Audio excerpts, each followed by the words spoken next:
Seems like Tinder by post-war years here on Democracy Now!, democracynow.org, The War and Peace Report. I'm Amy Goodman with Juan Gonzalez.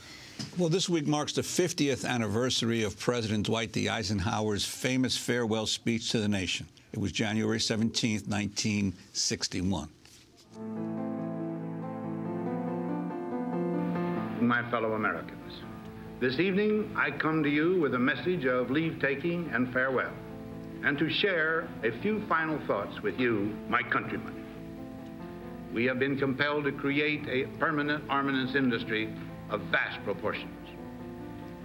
3.5 million men and women are directly engaged in the defense establishment.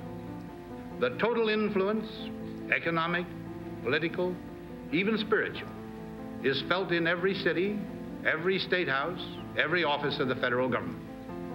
We recognize the imperative need for this development, yet we must not fail to comprehend its grave implications.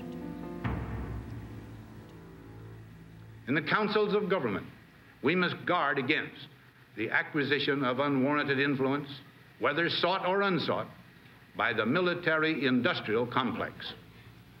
The potential for the disastrous rise of misplaced power exists and will persist. President Eisenhower's farewell address on January 17, 1961, excerpt from the documentary Why We Fight. 50 years after that speech, many argue that the military-industrial complex is stronger than ever. Our next guest traces the rise of the military-industrial complex through the story of the nation's largest weapons contractor, Lockheed Martin. As a full-service weapons contractor, Lockheed Martin receives over $29 billion per year in Pentagon contracts, or roughly 1 out of every $10 the Defense Department doles out to private contractors. William Hartung is the director of the Arms and Security Initiative at the New America Foundation. His book is called Prophets of War: Lockheed Martin and the Making of the Military-Industrial Complex. Joining us here in our studio. Welcome to Democracy Now! The significance of this massive weapons manufacturer in the United States and why you chose to write a book on it. Well, I think they're the largest, they're the most corrupt, and they have the most political influence. So, for example, they make cluster bombs, which are used in the Middle East. They design nuclear weapons. They make fighter planes. They make combat ships. So they have the full gamut of weapons, but they also have branched out. They work for the CIA, the FBI, they work for the IRS, the Census Bureau. So they become this full-service government contractor, which really is involved in every aspect of our lives. Every time we interact with the government, Lockheed Martin is likely to be there.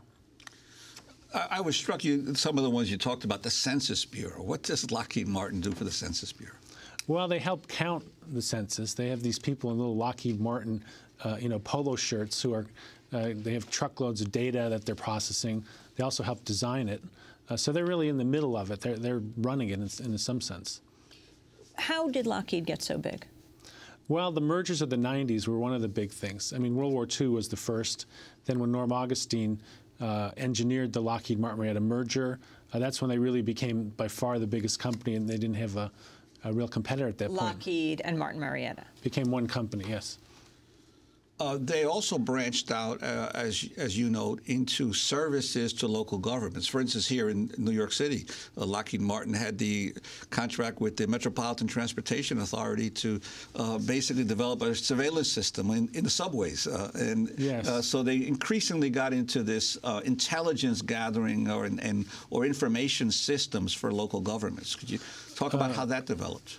Well, they bought a company that had been involved in the New York City parking violation scandal, and then they branched out into social services in Florida. They tried to get the welfare contract in Texas.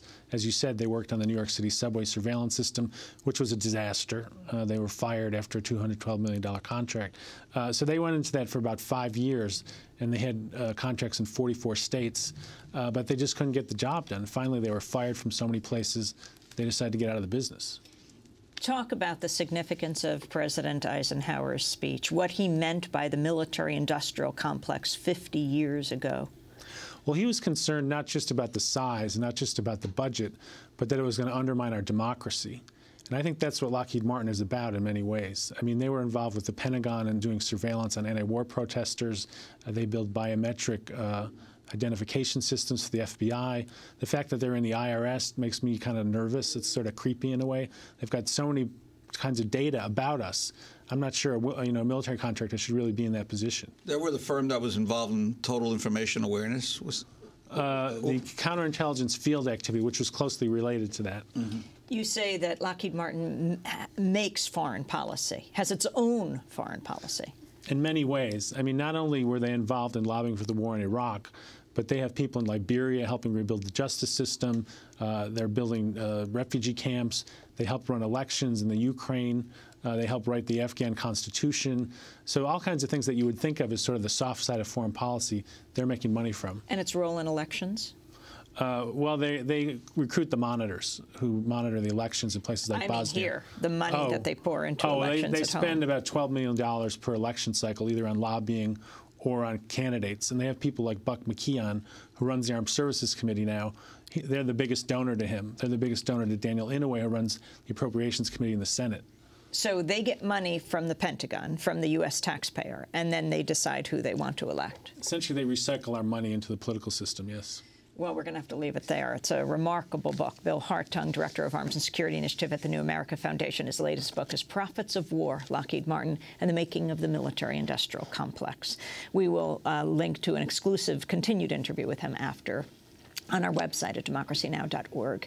Next week, we'll be broadcasting from the Sundance Film Festival in Park City, Utah. You can email story ideas to us about Utah, or if you are submitting films to the festival, let us know.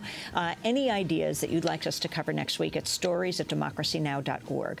Democracy Now! Is produced by Mike Burke, Shufa Dokadus, Aaron Amate, Steve Martinez, Nicole Salazar, Hani Massoud, Robbie Karen, Mike DeFilippo, Miguel Noguera, our engineers. Special thanks to Becca Staley, Julie Crosby, Nick Gilla, Hugh Gran, Renee Feltz, Jessel Noor, Vesta Godars, John Randolph, Karen Crick Meadows, Rock Penny. I'm Amy Goodman with Juan Gonzalez.